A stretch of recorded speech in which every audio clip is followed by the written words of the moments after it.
Assalamualaikum dan salam sejahtera. Anda bersama saya Asma Hafiza Ismail dalam Berita Tiga Dimensi Institut Pembangunan dan Kecemerlangan Kepimpinan AILID.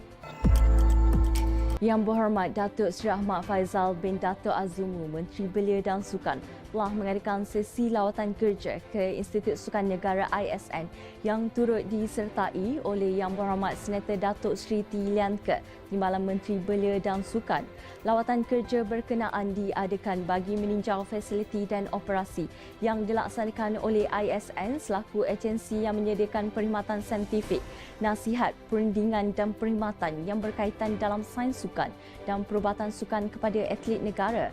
Menteri Belia dan Sukan Yang Berhormat Datuk Seri Ahmad Faizal menzahirkan rasa kagum dan berpuas hati dengan usaha-usaha yang sedang dan akan dilakukan oleh ISN. Tambah Datuk Seri Ahmad Faizal lagi, Kementerian Belia dan Sukan akan terus memberi sokongan yang padu terhadap segala usaha yang dilakukan ISN dan berharap ia dapat menjadi pusat tumpuan bagi atlet meningkatkan prestasi mereka.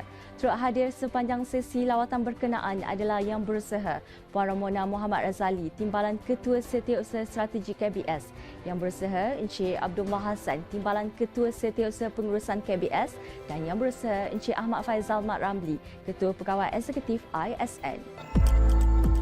AILID menerusi kluster kepimpinan terus kekal aktif dalam melaksanakan program Malaysia Future Leader School MFLS Tier 2 walaupun negara berdepan dengan pandemik COVID-19. Berikutan pandemik yang melanda negara serta arahan yang telah ditetapkan oleh Majlis Keselamatan Negara MKN, program MFLS Tier 2 telah dilaksanakan sejak awal tahun lalu menerusi platform Google Classroom. Modul MFLS Tier 2 secara dalam talian ini meliputi 9 modul yang memfokuskan kepada teori pembelajaran indoor dan outdoor bagi mencukil bakat dan menyerlahkan potensi belia. Sepanjang tahun 2021, program MFLS Tier 2 ini telah dilaksanakan secara dalam talian dengan penyertaan hampir 20,000 orang pelajar yang terpilih di peringkat sekolah dan berumur di antara 15 hingga 17 tahun. Pelaksanaan program MFLS Tier 2 tahun ini telah melibatkan tenaga pengajar daripada 16 buah kemuasan negara dan telah berjalan dengan lancar sebanyak 22 kohort. Sepanjang program berlangsung, pelajar-pelajar telah diselia oleh tenaga pengajar dari setiap kawasan negara bagi membantu menilai dan memastikan pelajar dapat menyiapkan kesemua tugasan modul seperti menjawab kuis dan ujian kefahaman mengikut tempoh waktu yang ditetapkan. Semoga dengan pelaksanaan program menerusi pendekatan norma baharu ini dapat memberi peluang kepada generasi muda untuk menimba ilmu pengetahuan sekaligus melayakkan diri ke peringkat yang seterusnya dalam usaha melahirkan bakal pemimpin yang berkualiti. Pelibatan belia dalam bidang sukan bukan sahaja dapat meningkatkan tahap kesihatan dan stamina, malah dapat meningkatkan prestasi dalam membangunkan modal insan belia.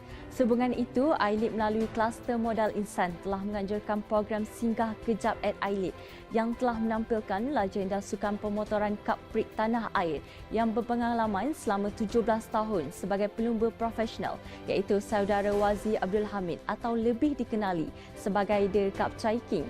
Menurut Saudara Wazi, pembangunan modal insan dalam kalangan anak muda melalui aktiviti sukan dapat dibentuk dengan memberi penekanan kepada elemen pembentukan peribadi seperti ilmu pengetahuan, keyakinan diri, disiplin yang baik serta memberikan komitmen dalam bidang lapangan yang diceburi. Tambah Saudara Wazi lagi, industri sukan berperanan dalam memberi impak kepada pertumbuhan ekonomi di samping dapat memberi peluang kepada anak muda dalam menjadikan sukan sebagai satu kerjaya yang boleh menjana pendapatan. Semoga pelaksanaan bual bicara sebegini dapat memberi pendedahan kepada anak muda dalam usaha untuk meningkatkan pembangunan modal insan mereka. Suruhanjaya Pilihan Raya Malaysia SPR telah melancarkan simakan pra pendaftaran pemilih automatik SPPA bermula 1 Oktober sehingga 31 Oktober 2021 untuk memberi peluang kepada bakal pemilih warga negara Malaysia yang berumur 18 tahun dan ke atas menyimak dan mengesahkan maklumat mereka menggunakan aplikasi My SPR SPPA. Sebarang pertanyaan dan aduan mengenai SPPA ini, anda boleh menghubungi mana-mana pejabat pilihan raya negeri atau hotline SPR di talian 03 8892 7018 atau layari laman My SPR SPPA di pautan mysprsPPA.spr.gov.my. Sekian dulu dari saya. Terus ikuti kami di semua platform media sosial iLead. Jangan lupa temui kami pada jam 3 petang dengan 3 berita penting 3 kali seminggu pada hari Isnin, Rabu dan Jumaat hanya di Berita 3 Dimensi. Semoga kita bertemu lagi. Salam hormat. Assalamualaikum.